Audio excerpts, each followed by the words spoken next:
Folks, you know the dam has broken when George Clooney, who just hosted that big swanky fundraiser for Joe Biden, prints an op-ed in the New York Times. I love Joe Biden, but we need a new nominee. I would like to be able to read this in his voice, but I can't really do a Clooney voice. It's too normal. I'm just right from the beginning, and you know I am hard at work on my Star Wars video. It's partly done already.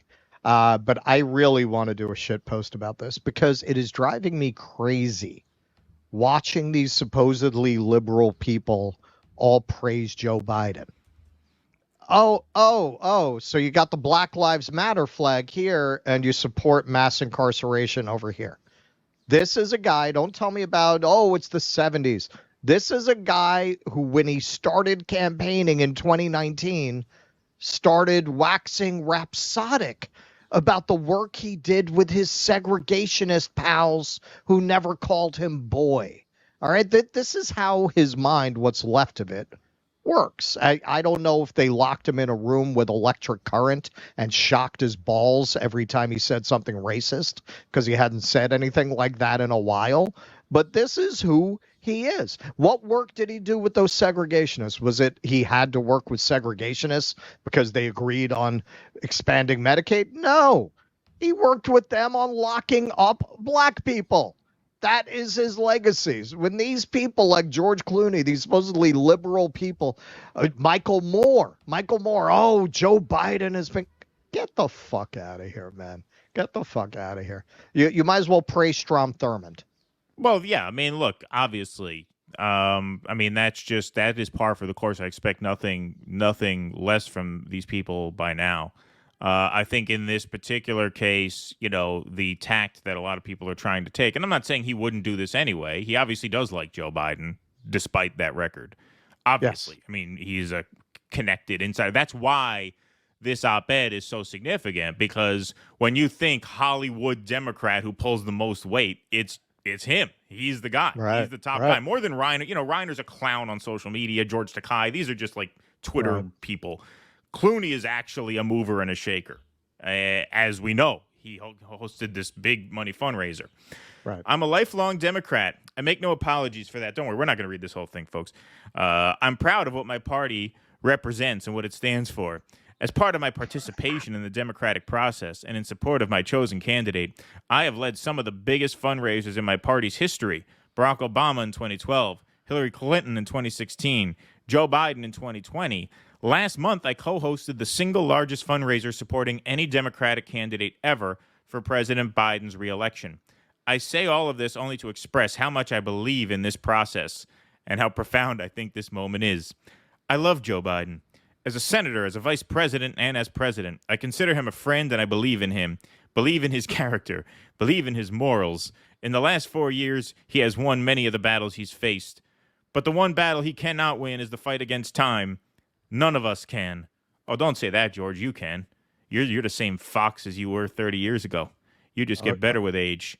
You're like Ocean's butter. 15 coming next year. Exactly. Well, did you see the Babylon Bee? They tweeted out something. I couldn't find it again. Otherwise, I would have included it. They're like, Ocean's 14. The movie plot of Ocean's 14 is a guy hosts a $50 million fundraiser for a candidate and then gets him to drop out a month later.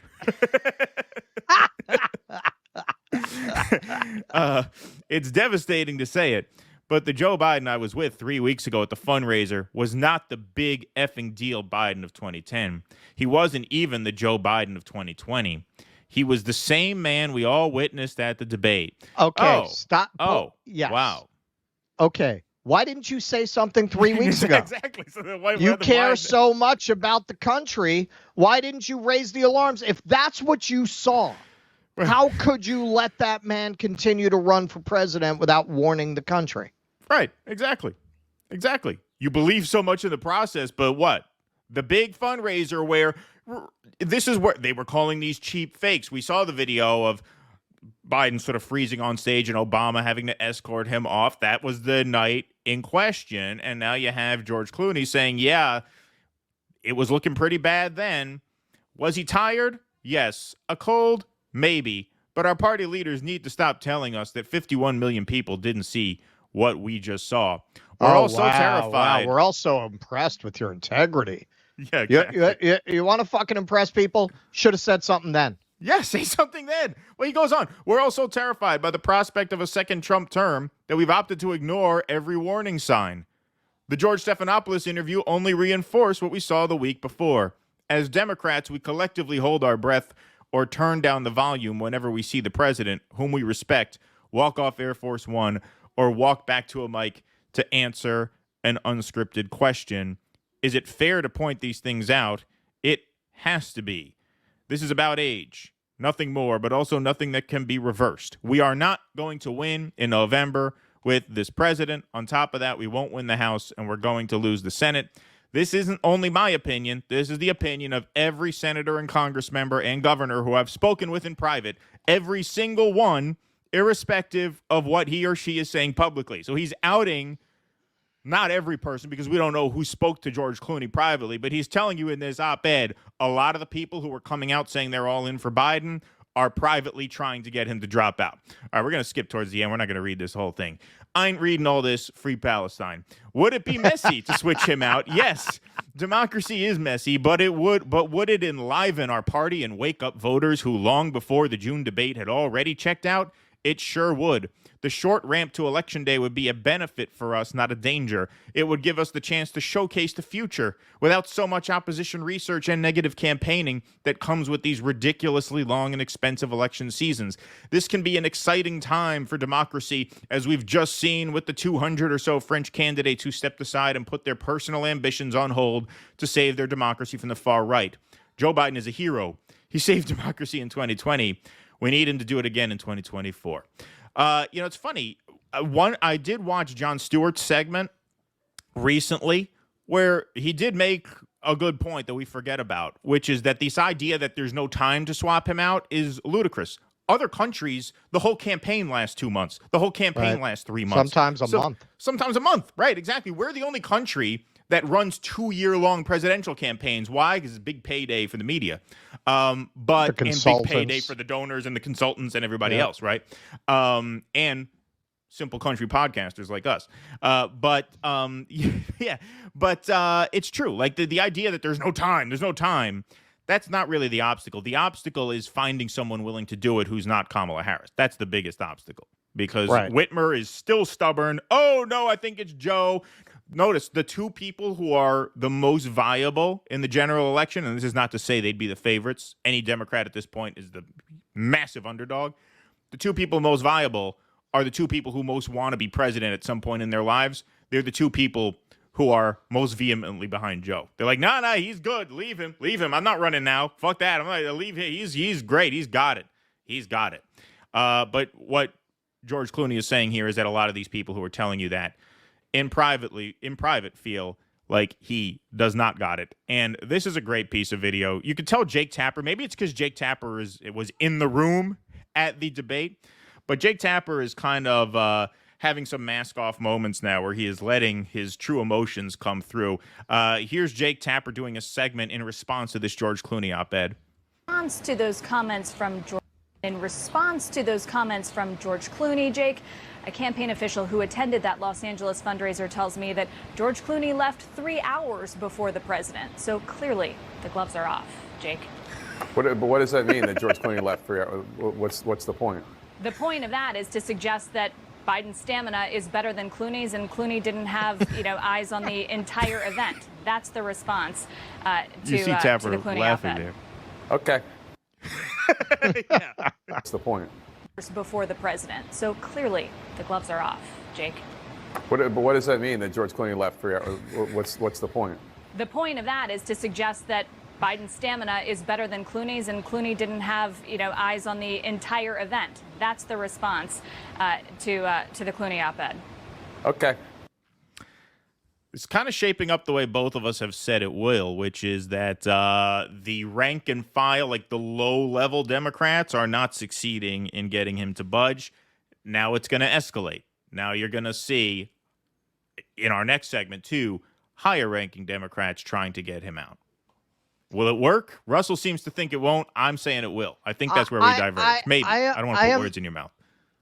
I am not saying that it absolutely won't, because we're not, unlike George Clooney, who wrote this op-ed spewing this absolutely ridiculous bullshit about how the Democratic Party is democratic.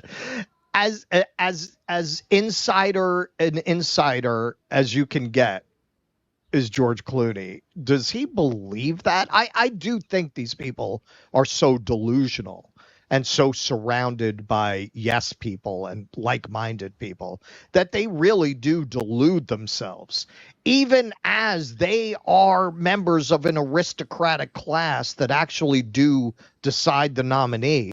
I guess that is democracy for them because all their friends get a say.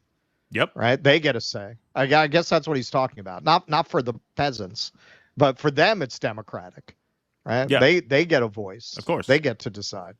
So maybe that's what he means by democracy, is we will see later. Anybody who knows anything knows the Democratic Party is as anti-democracy as it gets. In terms of him dropping out, unlike Clooney, we're not insiders. We don't know what kind of levers they have to pull. We don't know what kinds of pressures they're able to exert. I think you have a situation that is probably unprecedented in American history. The closest is Nixon, where you have this situation where clearly the presidency is not tenable and the guy doesn't want to go. But it's unprecedented in that this is not that he's the subject of an impeachment hearing.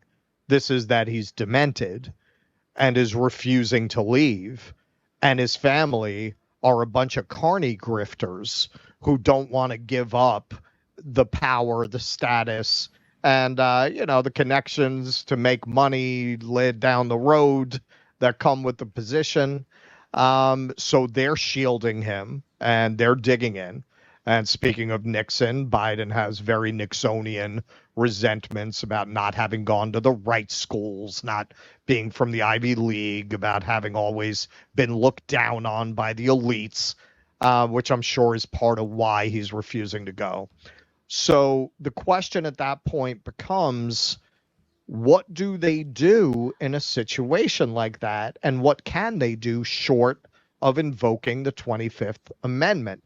What I'm getting from some of the inside reporting, and we'll get to that Axios article later, is they may just not have the balls to do what would be required to remove an unwilling president. What if there's nothing they can tell him that makes him leave willingly, which I think is possible. I think it's possible because of who he is. Do they invoke the 25th Amendment, or do they just not have the balls? And then is it worth it to them to go that far if they feel like they're going to be stuck with Kamala and lose anyway? Is it even worth it to them to push him out to get Kamala?